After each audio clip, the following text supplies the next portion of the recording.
Hello, it's Courtney with balancewithcourtney.com.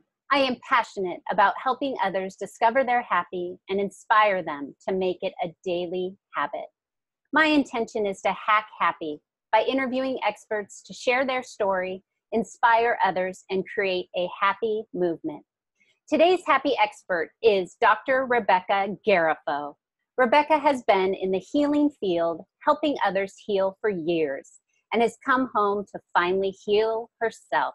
And that has shown her exactly what it is she lives and breathes to do. Rebecca shares of herself and her heart as authentically as she possibly can, so that others can find a feeling of safety and compassion, even by just hearing her voice. Rebecca has a book she is planning to release in December and continues doing one-on-one intuitive counseling, massage and bodywork, and podcasting. Welcome, Rebecca. Courtney, thank you so much. This is so exciting. Oh, yay. Wonderful. And, we just discovered we are both empaths, but we're both massage therapists too. Yes, ma'am. Isn't it? I mean, I feel like so many of us, that's like one of the gateways for us to go through is like, let me just find out how to get into this world, and start sorting through this stuff. So, so true. So true. Common thread. To start out, will you please share your story of how you found your happy? Yeah. I mean, to be completely honest, like, I don't know that it was ever gone. Like, I feel like I have spent my life uncovering it, if that makes any sense. And like, you know how you can kind of look back in hindsight and you see like the sets of waves through your life and those repeating patterns. And I went through sexual abuse. We went to, court and everything around the age of 5. But I was always, I was just a generally happy person. And especially as a kid, like I had this fantastic imagination. I was so jovial, just like joyous all the time. And when I think about it now, what you grew up with in your life, you don't know the difference. You don't know that you could experience anything different. Right. And I feel like those of us that have gone through such early trauma, I became fine-tuned at finding the silver lining in every situation. You know what I mean? So it's like, no matter how icky it was, I could make it good. And that is so great. But it's not that I figured it out in a healthy way, at the same time. And I also see where codependence was learned really, really young. And so I think a lot of like finding happiness for me has been about like uncovering what true happiness is in me and not having to go look for knockoffs anymore, if that makes any sense. Yes. You know what I mean? Authentically you. Yeah. Yes. And it's like, I know as a child, I wanted so bad, even when I was really young, I could tell that my parents were just not just unhappy, but like deeply not okay. And so there was this drive to make everyone around me happy. And it didn't matter what I had to put up with or what I had to stuff down. Like I would do it.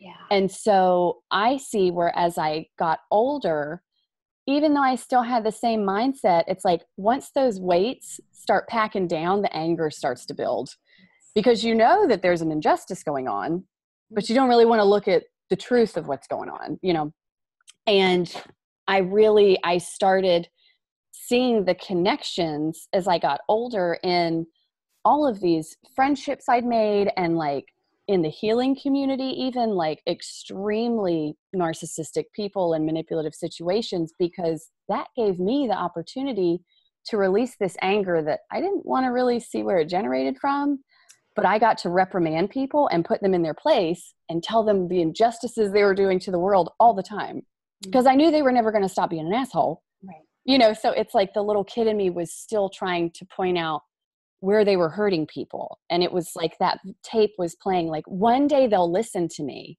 One day, one person, I'll fix them. And I'll see that they're really great if they would just see that in themselves. And I realized, my dog's crying, I realized how many years I kept that happiness, but it was like, it didn't have any room to breathe because it was so packed down from me putting it on the back burner until I could fix everyone else first. Yes. And it really, like, it wasn't until maybe like my mid-20s and I really started letting someone love me. That was the kicker, you know, because it's like I picture happiness as this like flame inside of us. And it's like, you know how if you have a campfire and you put wet leaves on it and it just smokes like crazy. So it's like for years, I'm doing these healing courses and you know how it is. You're a massage therapist and you're like, oh, I'll show you how to fix everything. I will show you how to find happiness and health and enlightenment and all that stuff. So I'm like fanning the flames on this fire that has nothing but wet leaves on it and is just smoking incessantly. So it's like that. I couldn't even hear my happiness because the anger was so loud at like, why am I doing everything I'm supposed to do and it's not fucking working? Yes. Like, what else is there to do? And it wasn't until my health completely crashed that I had to stop and go, I guess I should start shoveling through shit. Like, I guess I should start dealing with this. And that it really has shown me there were some days, like me and my husband's marriage has been like through it, but there were some days when we were first together, my mom had become extremely suicidal and homicidal. And so I would just shake throughout the day because my nerves were just wrecked because I'm just waiting for a phone call all day, every day. And I remember journaling about it and thinking, but those were some of my best days. Those were some of the most incredible sessions I've ever had with people. How did such shit parallel with such amazing times in my life? And I think that's what made me realize, like, I'm chasing something that's always there. Yes. Maybe I'm just not giving it room to breathe, yes. If that makes any sense. It makes complete sense. And, you know, we're constantly looking outside for happiness. Yeah. It's so scary and uncomfortable to go within and actually uncover we've had it our whole life and we've been ignoring it. Yep. And we've been trying to find it everywhere else. Yep. And oh my gosh, having to put ourselves first before everyone else. We feel like the whole world's going to be like, oh, ram you. Like, horrible. Yeah. Exactly. Yeah. So yes, absolutely beautiful description. Thank you so much for that. Thank you. So can you define what being happy means to you? I think this is going to sound so simple. Being okay with where you are in every minute, because it takes the weight off of everything. And we're supposed to go through different moods and we're supposed to have good stuff and bad stuff and great people and not so great people. And I think the pressure of trying to keep it even keel all the time is sometimes I feel like it makes us miss the forest for the trees because we can't just be in the moment. And it makes me think about like when you're enjoying a great meal, you know, if you can be present and just taste it, like, you know how you'll just dance when food's so good, you know, and it can be grilled cheese, but you're so excited about it, you know, it doesn't have to be like a souffle or anything. So it's like, I've realized like, if I'll just drop down sometimes and be like, what am I reaching for? Why can't I just sit for a second with this and realize how good it is? Mm-hmm. And I know that's something I had to realize with trauma because God knows, I would hear people talk about PTSD sometimes. And I was like, I'm glad I don't have that. And then like my husband would make me jump and I'd cry. And I'd be like, that's weird. And then I was like, might have a little bit of that going on. And I realized where I wasn't just disassociating and leaving my body at bad times, I was doing it at good times too. Because to be present felt horrifying to me. And you've probably experienced this as an empath too. Like when you feel stuff so strong, I would get so frustrated sometimes. And I was doing a meditation, laying in bed next to my husband one night, and he felt me like gripping the sheets, but we're like going to sleep to this calm, lovely meditation. This guy's like, take a deep breath and hold and feel. And I thought it felt like someone was holding me down. And I realized this don't work for everybody. Some of us that haven't done the fight or flight, we've done the freeze instead. When somebody says, don't move, oh my God, it makes my hair stand up. Like it gives you that terror. Yeah. And it really, I, talked through it with him, and it really made me realize how much being present scared the shit out of me. And I was robbing myself of so many little moments that were so wonderful if I would learn to be present and get rid of the fear. But it takes a lot of shoveling through the shit, and realizing like there's nothing to be afraid of in this minute. My body has been trained to be wired that way and to look for danger, but I'm okay right here. Yes. And being comfortable with the uncomfortable. Oh my gosh. Yeah. Absolutely. And knowing that's where the happy is. That's where it lies.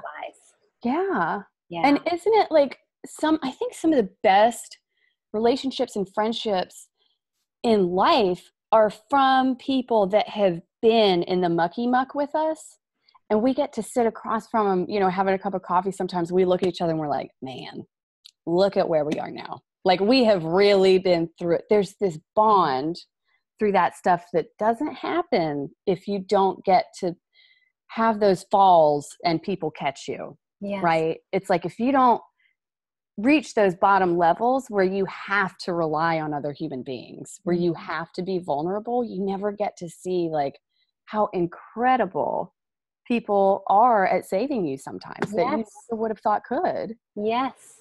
Yeah. People can show up. We just got to give them that chance. Yes. Oh my gosh. Yes. Absolutely. Yeah. Beautiful. Yeah. So how do you maintain your happy and make it a daily habit?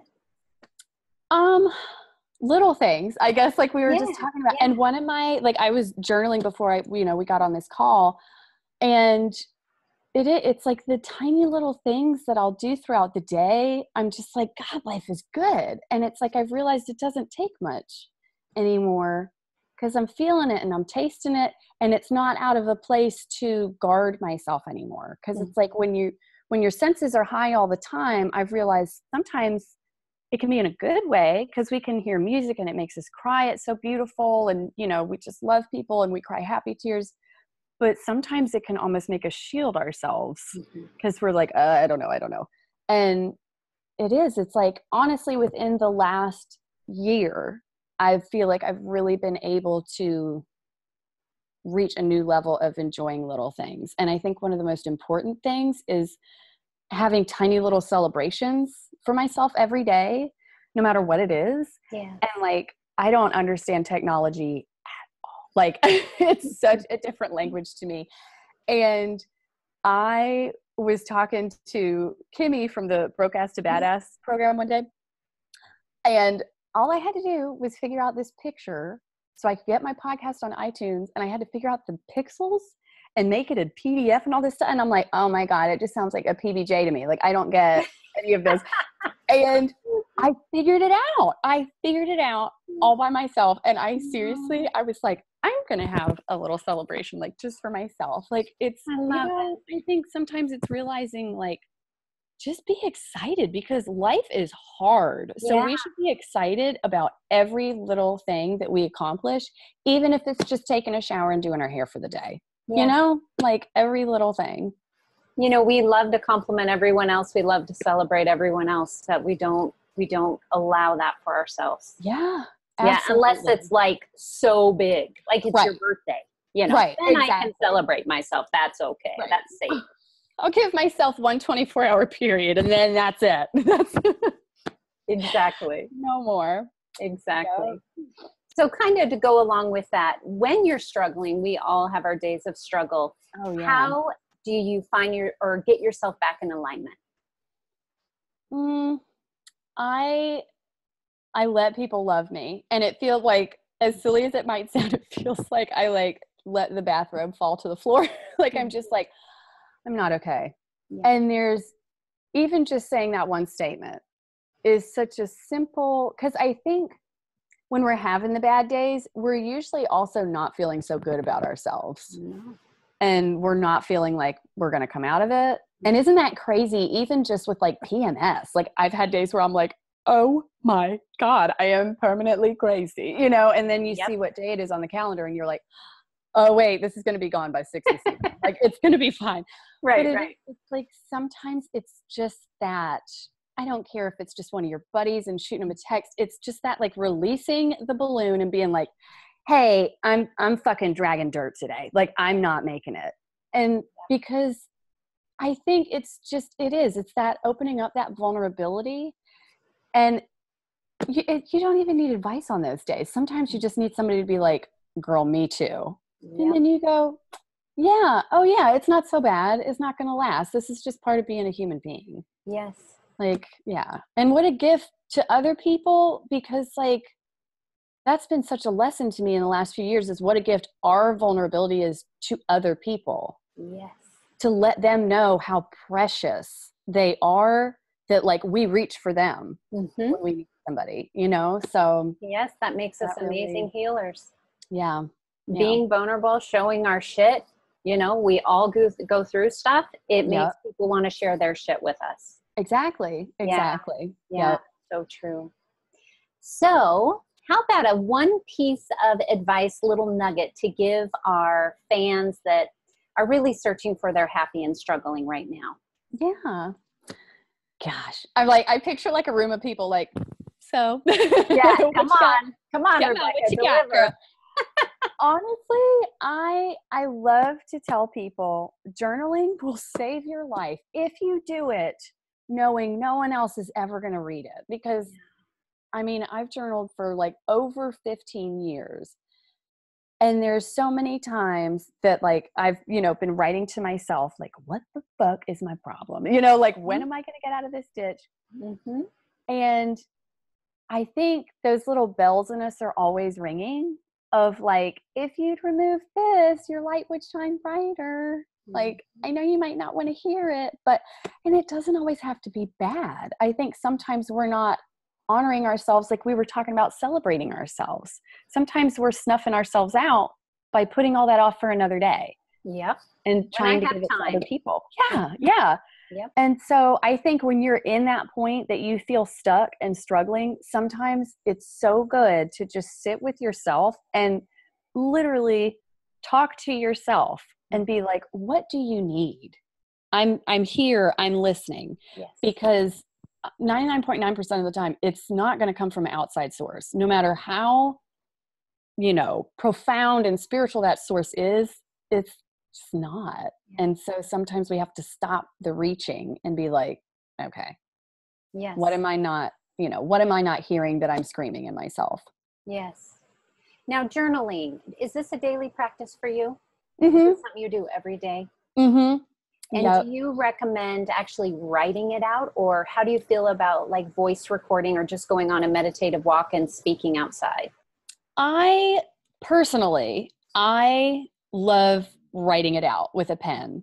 And what's crazy is that I have seen how my handwriting changes on days. And there's days that I realize I'm not really giving myself time today. Like it's really sloppy.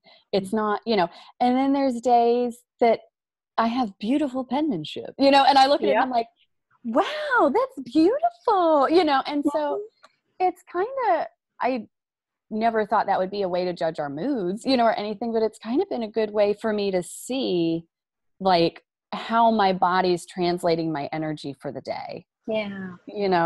And it makes me, because I also love, voice recording, and I absolutely love walking meditations. Like that's my favorite. But I think my like bread and butter is sitting and writing. There's just something about like physically releasing something through your hand. Yeah. It's like, let me see what's coming out of here today. Like, let me see what's going on. Yeah.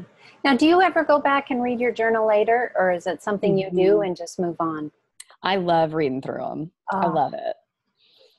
And I think it's funny because you see things that you figured out 5 years ago, but maybe you didn't want to deal with it till yesterday. Yes.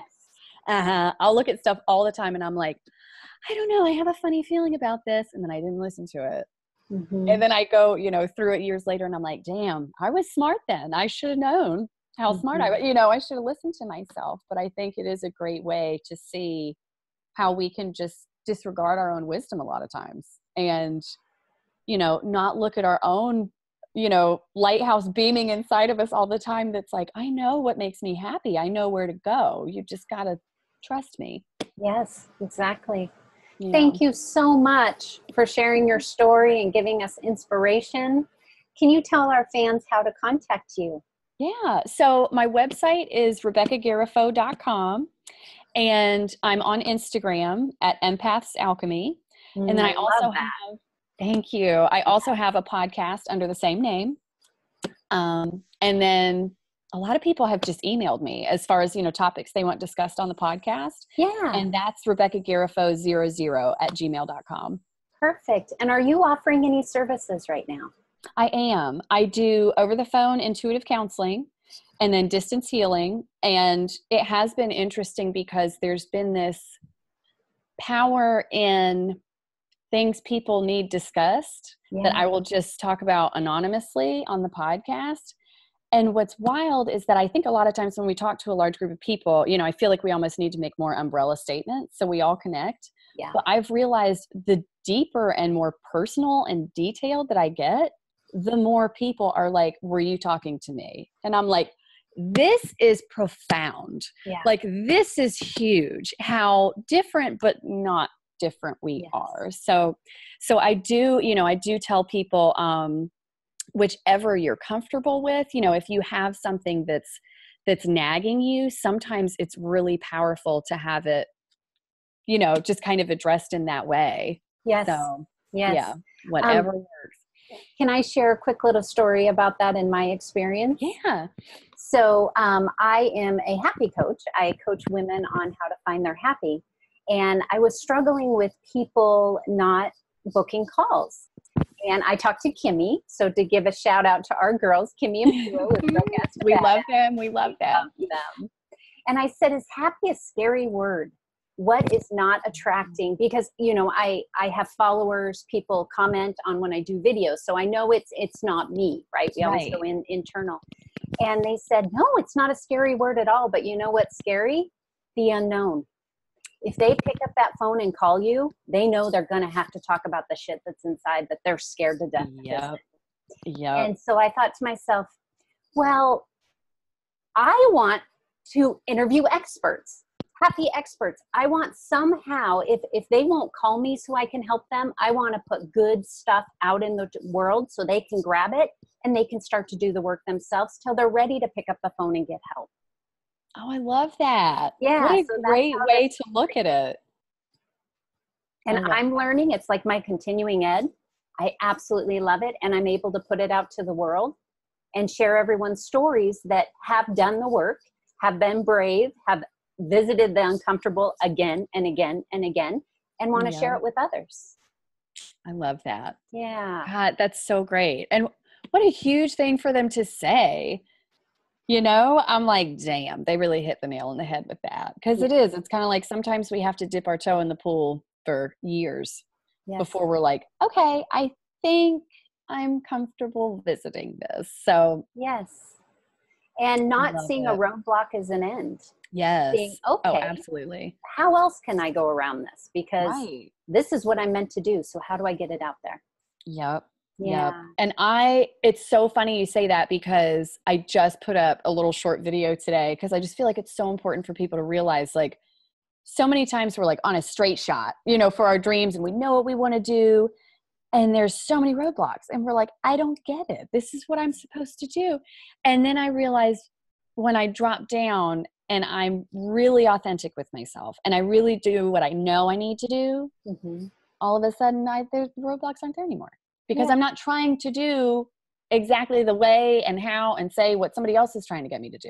Yes. And that's like playing whack-a-mole. Exactly. Yeah. You're not being authentically you. Right. Exactly. Yeah. This was so wonderful. Thank you so much. This was great, Courtney. Thank you. You are so welcome. Thank you for taking time for us and for your growth. I hope you discovered new happy habits to support your happiness. Please reach out if you have any questions or if you need more support in Happy Balance Facebook group or at balancewithcourtney.com. Thank you, Rebecca. Thank you.